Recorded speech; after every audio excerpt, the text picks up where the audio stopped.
Hello, everyone. I'm going to try and keep this short today because I do have a cold, but I wanted to get something out because it's Christmas and it is a busy time of year.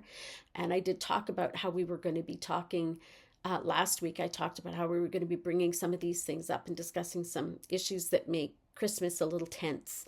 And so, what I want to talk about in specific is we're going to talk about toxic family. And when I say toxic family, I mean everyone who I'm talking about, Bubba in the corner who drinks too much and then gets loud and obnoxious and tells dirty jokes and likes to, act badly. And I'm talking about the person who, likes to pick up an offense and get angry and drive out, drive off and just cause a scene and fight with people before they leave. I'm talking about that. I'm talking about, the manipulation and the control that come into an environment like that in order to keep certain people happy. And so these are some of the things, right, that make Christmas tough.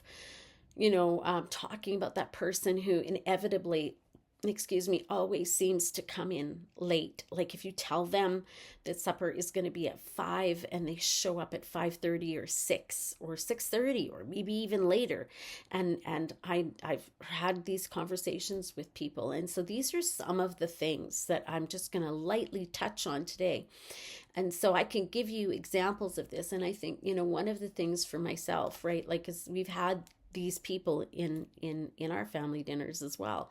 And so it just makes it unpleasant, the thought of wanting to go and be a part of this dinner, knowing that inevitably at some point these are the things that are going to happen, right? Like if even if you don't serve alcohol, Bubba in the corner is going to be fined and he's going to bring his own. That's just how it goes. And so there's going to be that whole thing is going to take place. And so some of the things that, that you can do is what I'm going to end this whole segment with.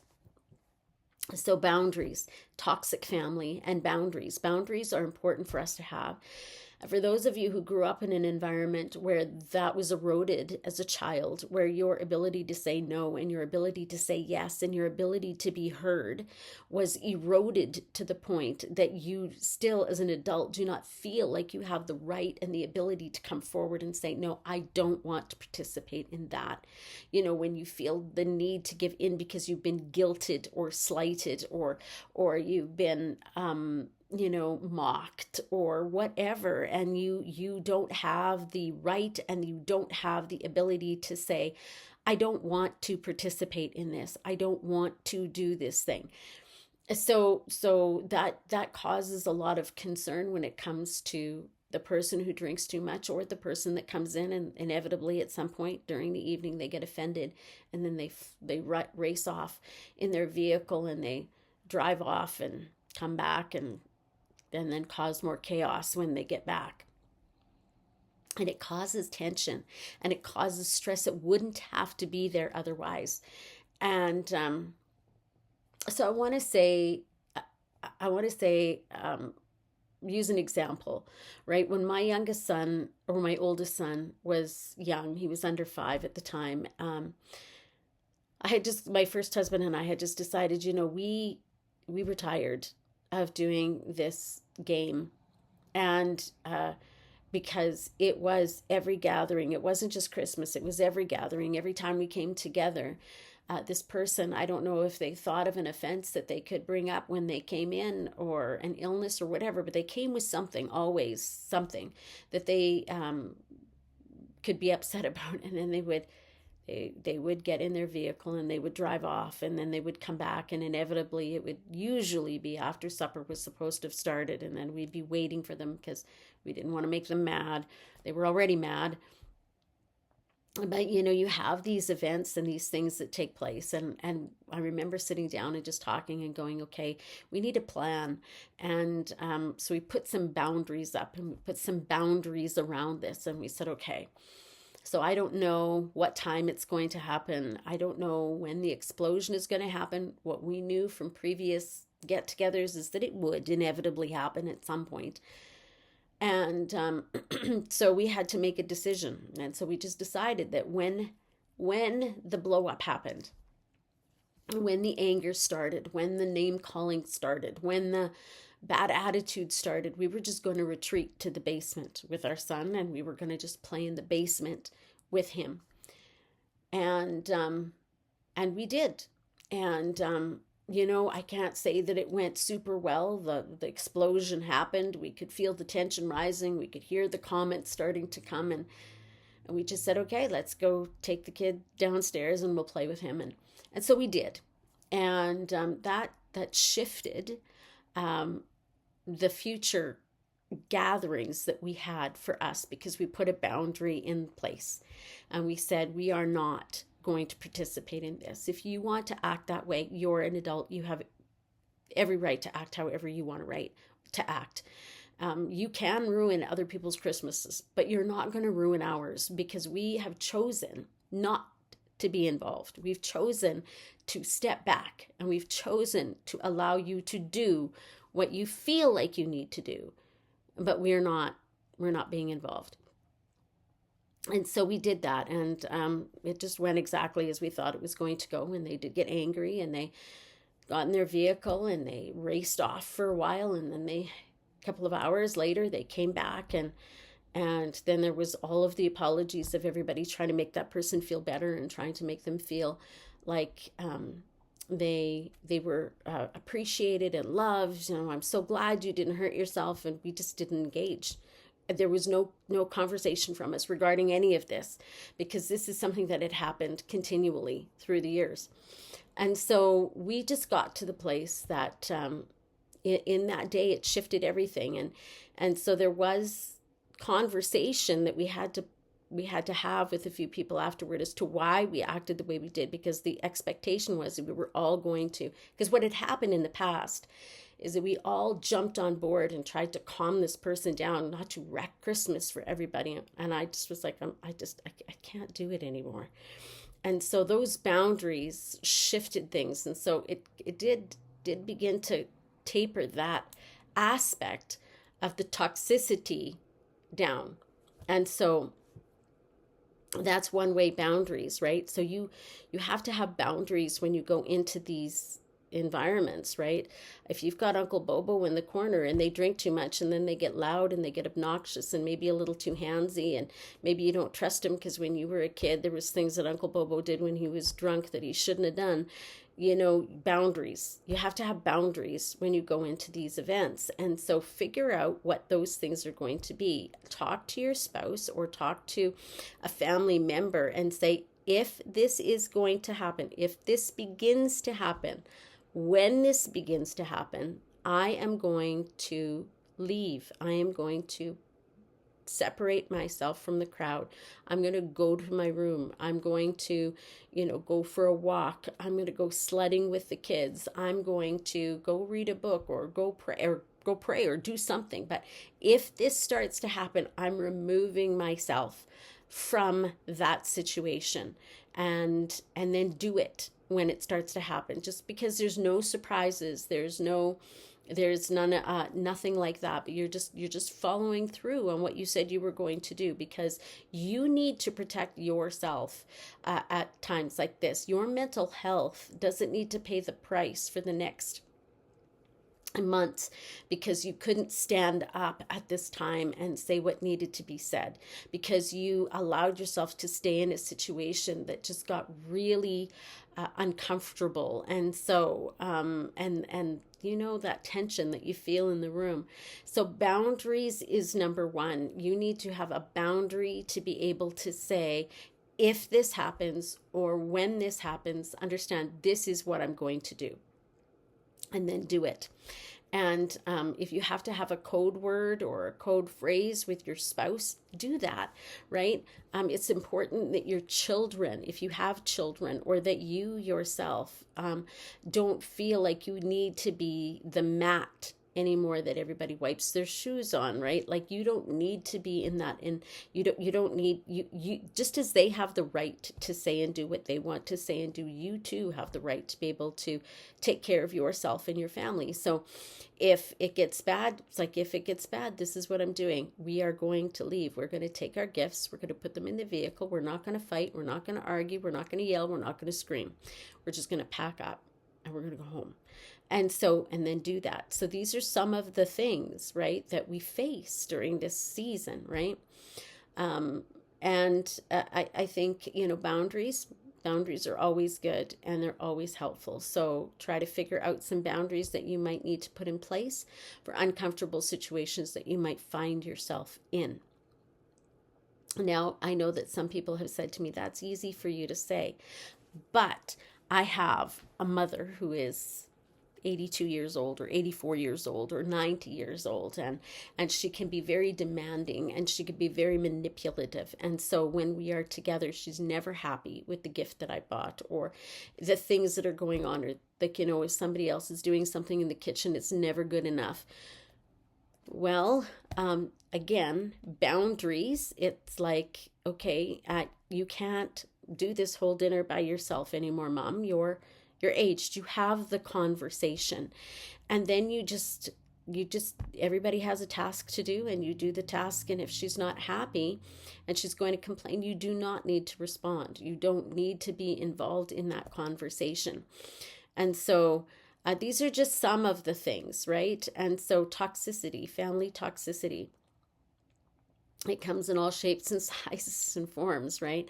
Like there's, people who, wouldn't it be great if we didn't have some of these issues? But, this is the reality. And, what do we do? Again, like boundaries with that person that always consistently comes late, right? What do you do with that individual? Well, you say, well, we're eating at 5, and if they show up at 6 or 6:30, then you've already eaten because you said dinner was at 5. And if you've repeatedly waited for that individual to get there throughout the years, then you've established the pattern. But the reality is that most often the reason they're late is because the people who are preparing the meal and the place where the food is being held, the people that are there are worried. Are they in an accident? And the person who did this in my family would never call. You could never get a hold of them. They never said when they were leaving. They never anything. They would just show up an hour and a half late or 2 hours late. And then it would be expected that as we kept the food warm, that we would eat when they got there. And again, boundaries. It's like, no, here's what's going to happen. We said we were eating at 5. We're going to eat at 5. So if you're here at 5, great. We will be sitting down to eat at 5.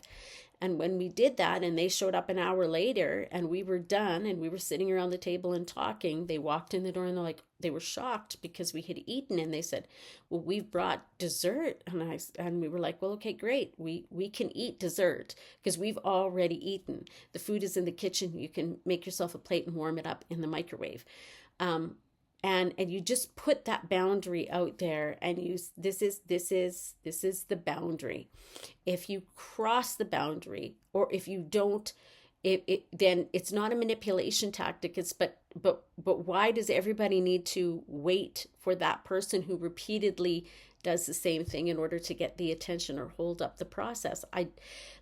We need to, we want to enjoy our get together with family as well. And so again, when you start to put these boundaries in place, you'll quickly find that a few things will begin to happen. It might not go real well the first time you do it, but once they know that, because these are things that are just the two things I brought, the anger, the rage, the lashing out, that kind of thing, and the being late by 2 hours for a meal. These things they're not acceptable, really, right? Like you would never go to a friend's house and show up 2 hours late for a dinner date when they invited you for supper. So why do you do it with family? And so it's just putting the boundaries around it and saying, this is about all of us. And the bigger your family, the harder this is. You're going to have more of this going on. But I think the last thing that I want to mention is to remember that you, as a person, have a right to choose how you're going to spend your Christmas, your New Year's. You choose whether you're going to be with family or whether you're going to be with friends or whether you're going to be alone. You get to choose that. And if you have your own family, once you're married, you start your own family. So everybody outside of that becomes extended family, including your parents. So my kids are married. And so that means that we've usually gotten together around Christmas at some point. But they have their own family. And so the older the children get, the more I have to release them to be able to do what they want to do with their family during this time of year. And so it's like presenting that to them, as a gift and saying, my gift to you is I'm allowing you to be your own person.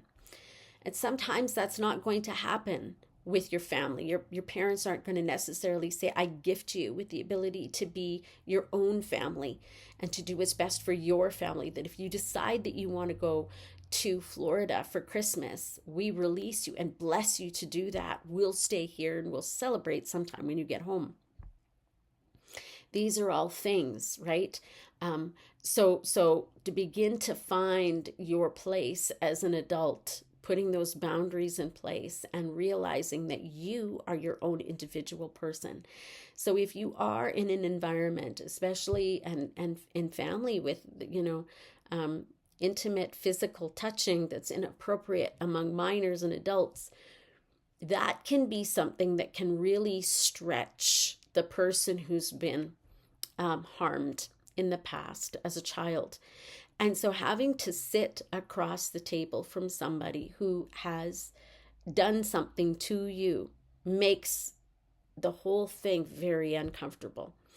And the nature of that kind of abuse is to remain silent and say nothing. And so if nobody there knows but you and that person, then there's this power struggle, this unseen power struggle going on, and you're the uncomfortable one. And the other person is like, okay, well, don't say anything and don't do anything, right?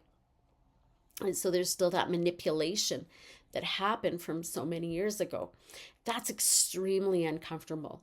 And so when you're coming into an environment and there's the joking and there's the uncomfortableness and there's the, how do I handle this situation? Again, you don't need to allow yourself to be a part of that. You can situate yourself in such a way that you are absent from that dinner. And sometimes that happens because they're family and nobody knows that they've ever done anything. The other reason can be that they're alone, and maybe other people do know, but they don't want them to spend Christmas alone because it's the happiest time of the year. It's not really the happiest time of the year, but they can't stand to see this person at home alone, suffering by themselves. And so do you just put on a smile and pretend like nothing ever happened? Or do you just say, respectfully, I'm going to decline coming to dinner on this day, but I'll pop over the next day and we'll enjoy some leftovers. You've got choices, right? And so these boundaries and looking out for you and for yourselves and for your children, your family is a unit separate and apart from the family that you get together with. And so if you are a family who a mom and a dad who have currently got, let's say, 4 adult children, you come together with your 4 adult children, and that's what you want to happen. You've got siblings who maybe they get along great and maybe they don't, but the reality is that you can't really expect that to take place because they're each individual people, each individual families. They have their own lives to live. And so to release them can be difficult to do, but it is worth it. So I encourage you today, as we wrap up here today, toxic family is difficult. Toxic family is recognizing that somebody else has something that they do repeatedly that affects every person in the family, that causes discomfort among one or many. And choosing, you as a healthy individual, choosing to honor God in that by choosing not to allow yourself to get caught up in the drama, not to get caught up in the argument, not to get caught up in lashing out or snapping back, and just doing something a little bit different. And so I'm not going to tell you that it's going to go really well the first time you do it. And in my case, the first time that I chose with my first husband to go downstairs with our oldest son and play with him as the tension was rising and the argument was coming to the surface. And it did come to the surface. We just stayed in the basement, and we were called to the carpet by a few people in the family by being asked, well, why didn't you stay? Why didn't you do something? Why didn't you say something? Why didn't you? And I'm like, because I chose not to, because I don't have to. There's no point, right? Like, we've done this for so many years, and this person's going to come back. They always do, and they will be unharmed when they do. And you know what? Then we'll finish the evening like nothing ever happened, but there'll be this tension in the room that I just don't want my kid to be a part of it. And then when it came to being late, also, that was something that it was a surprise when we actually did do exactly that. Hold on. When we decided that we said we were going to eat at a specific time, and we did eat at a specific time. When that individual came in with the family in tow, it was like, oh, you ate, but I brought dessert. And it's like, yeah, we'll have dessert. You can go and you can heat that up. It didn't happen again because, see, you put a boundary in place. And I can't say that that's what's going to happen for you, but I can say this: your Christmas will be better, and you will feel happier about the whole thing because you're not waiting for the shoe to drop. You're not waiting for the tension to continually escalate. You're not waiting for this big thing to erupt or having to dodge things, right? You've got choices.